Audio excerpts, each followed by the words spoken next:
ডানকুনিতে বন্ধ কারখানা থেকে উদ্ধার জ্যান্ত কুকুর, কার্যত মিরাকেল বলছেন পরিবেশ কর্মীরা। আমি এই মুহূর্তে ডানকুনির একেবারে দিল্লি রোড সংলগ্ন এই যে কারখানা রয়েছে, চিপস কারখানা, সেটি যেমনটা স্থানীয় সূত্রে খবর 1.5 বছর আগে বন্ধ হয়ে যায় লোন পরিশোধ করতে না পারায়, এবং তারপর থেকেই এই বন্ধ কারখানাতেই একটি কুকুর আটকে পড়ে। এবং যেমনটা স্থানীয়রা বলছেন কয়েকজন দোকানদার, যে এই কারখানাতে যেহেতু বেরোনোর কোনো রাস্তা নেই, এই কারখানার মধ্যেই এই কুকুর ঘুরে বেড়াতো, সেইভাবে কিন্তু খাওয়া দাওয়া পেত না। কয়েকজন হয়তো মাঝে মধ্যে মনে থাকলে তারা এসে এখানে বিস্কুট বা এই সমস্ত খাবার দিত, কিন্তু স্বাভাবিকভাবেই একটা কুকুরকে বেঁচে থাকার জন্য যে পরিমাণে খাবার প্রয়োজন সেইটা কিন্তু এখানে ছিল না। তারপরেই তারা স্থানীয় পরিবেশকর্মী মাহমুদ আলীকে বিষয়টি জানান, এবং তারপর তিনি আশ্রয়ের টিমকে জানান এবং ডানকুনি থানায় খবর দেন। এবং আমরা দেখতে পাচ্ছি এই মুহূর্তে আজকে একেবারে এই যে কারখানা রয়েছে বন্ধ কারখানা, তার তালা না খুলে কার্যত ঝুঁকি নিয়ে আমরা দেখতে পাচ্ছি মই নিয়ে আশ্রয়ের যারা আছেন উদ্ধারকারীর যারা এসছেন দেখতে পাচ্ছি তারা ওই পারে যাচ্ছেন এবং গিয়ে কার্যত খাবারের টোপ দিয়ে সেই যে কুকুর তাকে কিন্তু উদ্ধার করছে। দেখা যাচ্ছে সেই ছবি, একেবারে ক্যাচার দিয়ে কুকুরকে উদ্ধার করা হয়েছে। ঘটনাস্থলে ডানকুনি থানার পুলিশ দাঁড়িয়ে রয়েছে, এবং এই যে কুকুর, কালো রঙের কুকুর, দীর্ঘদিন ধরে প্রায় 1.5 বছর, যেমনটা পরিবেশ কর্মীরা বলছে যে কার্যত মিরাকেল, এরকম হতেই পারে না, 1.5 বছর ধরে বন্ধ, সেখানে কিভাবে কুকুরটি বেঁচে রইলো সেটা কার্যত মিরাকেল, এমনটাই পরিবেশ কর্মীরা বলছেন। ও আজকে দেখলাম একটি কুকুরকে আপনারা উদ্ধার করলেন, কি হয়েছিল কুকুরটি? আসলে ডানকুনিতে দিল্লি রোডের পাশে একটি কারখানা ছিল, চিপস তৈরি হতো। সেই কারখানাটায় চিপস কারখানাটা নানান কারণে বছর দেড়েক আগে বন্ধ হয়ে গেছিলো। আমরা গতকাল খবর পাই যে 1.5 বছর আগে থেকে ওখানে একটা কুকুর আটকে আছে। তো আজকে আমরা এই খবরটা পেয়ে ডানকুনি থানার সঙ্গে যোগাযোগ করি। গতকাল আমরা খবরটা পেয়ে ডানকুনি থানার সঙ্গে যোগাযোগ করি, এবং আজকে ডানকুনি থানার সহযোগিতায় আমাদের বন্ধুরা আশ্রয়ের পক্ষ থেকে ওই কুকুরটিকে উদ্ধার করে একটি পাশের একটি গোডাউনে রাখা হয়েছে। গোডাউনে ওকে খাওয়ার জল দেওয়ার ব্যবস্থা করা হয়েছে। এবং এই যে গত 1.5 বছর যাবৎ ওর মধ্যে ভিতরে ছিল একজন সামান্য মানসিক ভারসাম্যহীন মানুষ, তাকে প্রত্যেক দিন সকালে 1 প্যাকেট করে বিস্কুট দিতেন, এবং বৃষ্টির জলই ছিল তার ভরসা। এই জল খেয়েই সে বেঁচে ছিল এতদিন, 1.5 বছর। মিরাকেল এটা বলতে হবে। তো আজকে আমরা তাকে উদ্ধার করি, এবং উদ্ধার করে একটা নিরাপদ জায়গায় রেখেছি। আমাদের নিজস্ব কোনো শেল্টার নেই, থাকলে আমরা সেখানে নিয়ে যেতাম। তো আপাতত এখানে এক কারখানা মালিকের সঙ্গে কথাবার্তা বলে সেখানে আমরা রেখেছি। কারখানার কর্মীরাই আপাতত তাকে খাবার দাবার দেবে, তারপর সে স্বাভাবিক জীবনে ফিরে এলে তার মতন আবার বাঁচবে, আবার স্বাভাবিক জীবন সে যাপন করতে পারবে। কোথাও করে কি কুকুরটি এবার স্বাধীনতা পেলো, মানে বিভিন্ন আবদ্ধ জায়গায় আছে? অবশ্যই কুকুরটা স্বাধীনতা তো সবর্থেই পেল। কুকুরটা যে কোনো পশু পাখিরই যে একটা স্বাভাবিক জীবনের ছন্দ থাকে, তার সেখানে যৌন জীবন থাকে, তার সেখানে তার খাবার জোগাড় করার স্বাধীনতা থাকে, তার ঘোরাফেরা করার স্বাধীনতা, তার সবটাই আবার ফিরে পেলো। আর ওখানে যদি ওই বন্ধ অবস্থায় পড়ে থাকতো, এবং ওই যে তরুণটি দেখাশোনা করতেন, বুলবুল নামে যে তরুণ তাকে দেখাশোনা করতেন, মানে তাকে 1 প্যাকেট করে বিস্কুট দিতেন, তিনি একটা অসম্ভব ভালো নজির তৈরি করলেন যে মানুষ পশুর মেলবন্ধন কীভাবে হতে পারে। তিনি যেন একটা স্বাক্ষর রাখলেন। তো তার সঙ্গে আমাদের দেখা হলো না, তিনি আজকে এখন নেই, কিন্তু আমরা শুনলাম তার কথা, খুব ভালো লাগলো। কুকুরটার বিষয়ে যদি বলো, মানে কি অবস্থায় ছিল বা আজকে কেন উদ্ধার করা হলো? এই কারখানাটা দীর্ঘ 1.5 বছর ধরে বন্ধ আছে। আমরা জানি একটা ওই ব্যাংকের লোন নিয়ে ঝামেলা হয়, সেই হিসেবে একটা ব্যাংক ওটাকে অ্যাকোয়ার করে বন্ধ থাকে। তো বন্ধ করার সময় দুঃখের বিষয় এটাই যে কুকুরটার ভিতরে রয়ে গেছে।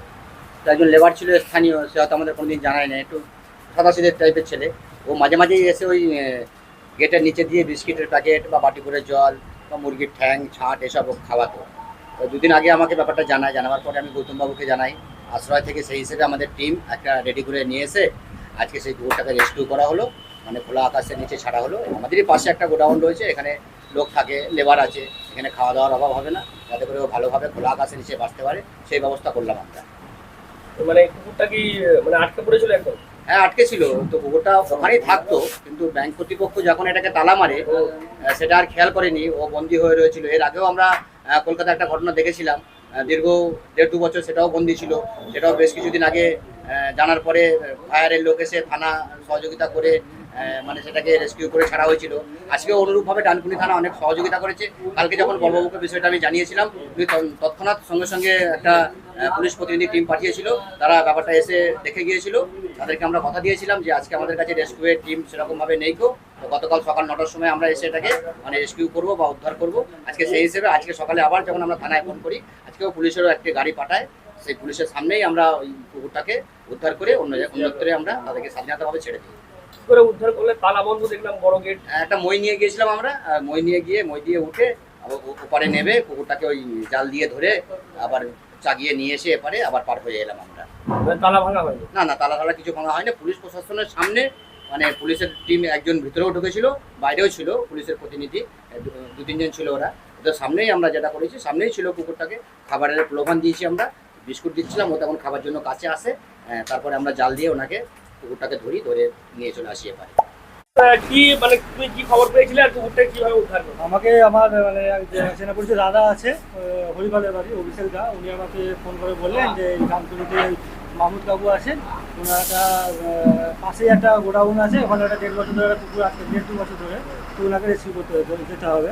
তো আমি ওনার কথা মতনই এসেছিলাম, তারপর তারপর ফোন করেছিলেন, ওনার সাথে কথা হলো, তো আজকে এসে ওনাকে রেস্কিউ করা হলো। এবার কি কুকুরটা কার্যত স্বাধীনতা পেলো বা মুক্ত হ্যাঁ, হলো? অবশ্যই স্বাধীনতা পেল, কারণ ওখানে খাওয়া দাওয়ার খুব অসুবিধা হচ্ছিল, জল ফলের খুব অসুবিধা হচ্ছিল, বৃষ্টির জল জমতো, সেগুলিও খেত। তো এখানে এখনও ভালো থাকবে, স্বাধীন থাকবে, সব কিছু খাবার পাবে আমি।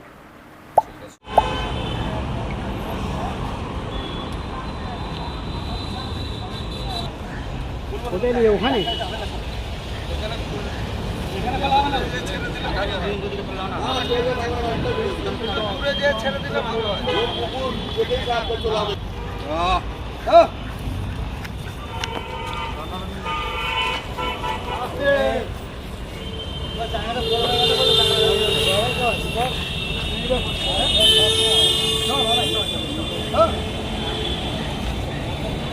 কি হয়েছিল গো? কুকুরটা এর ফ্যাক্টরিটা কোম্পানিটা পোগো চিপস কোম্পানি বন্ধ হয়ে আছে, একটা কুকুর আটকে ছিল এর মধ্যে। তো আমরা তো আশপাশের দোকানদার সব বিস্কুট দিতাম, জল দিতাম, ওই খেয়ে বেঁচেছিল। তো ভুলেও যেতাম আমরা আবার। তো মাহবুব চাচাকে এখানে বলা হলো, ও আজকে রেস্কিউ করতে হবে, নাহলে মারা যেত কুকুর। মানে ফ্যাক্টরি একদম বন্ধ? হ্যাঁ বন্ধ, আজ 1.5-2 বছর হলো বন্ধ। ওই কুকুরটাকে বিস্কুট দিয়ে চলে আসে। আর ও বেরোতে পারতো না? না না, বেরোতে পারতাম না, আজকে রেস্কিউ করলো। এবার তো তাহলে খোলা জায়গাতে ঘোরাঘুরি করতে হবে। হ্যাঁ, ওর জীবন স্বাধীনতা পেয়ে গেল। ওর নামটা বলো। আমার নাম শেখ আরিফ। সব মিলিয়ে দেখা যাচ্ছে এই একেবারে বেনজির ঘটনা, যে দানকুনির মতো জায়গা, সেখানে এই ইন্ডাস্ট্রিয়াল এলাকা স্বাভাবিকভাবেই অনেক কারখানা রয়েছে, এবং সেরকমই একটি কারখানার চিপস তৈরির কারখানা লোন পরিশোধ করতে না প্রায় 1.5 বছর আগে বন্ধ হয়ে গেছিলো। 100 শ্রমিক তারা কাজ হারিয়েছিল, এবং তারপর থেকেই এই যে কালো রঙের কুকুরটি এই কারখানার মধ্যে আটকে পড়েছিল। এবং যেমনটা আপনারা জানতে পারলেন, পরিবেশকর্মী শেখ মাহবুদ আলী বিষয়টি প্রথমে জানতে পারেন, এবং তারপর আশ্রয়ের যারা রয়েছেন তাদেরকে খবর দেন, এবং আজকে আশ্রয় এবং ডানকুনি থানা সহ স্থানীয় কয়েকজন মিলে এই যে কুকুর, তাকে উদ্ধার করে একেবারে স্বাধীনভাবে যাতে সে জীবনযাপন করতে পারে সেই সুযোগ তারা করে দিয়েছেন। আপনারা কি বলবেন এই বিষয় নিয়ে? অবশ্যই কমেন্ট করুন কমেন্ট বক্সে। এরকম আরও খবর পেতে নজর রাখুন ডিএনএন বাংলায়। ডিএনএন বাংলা সবার মনে, সবার ফোনে।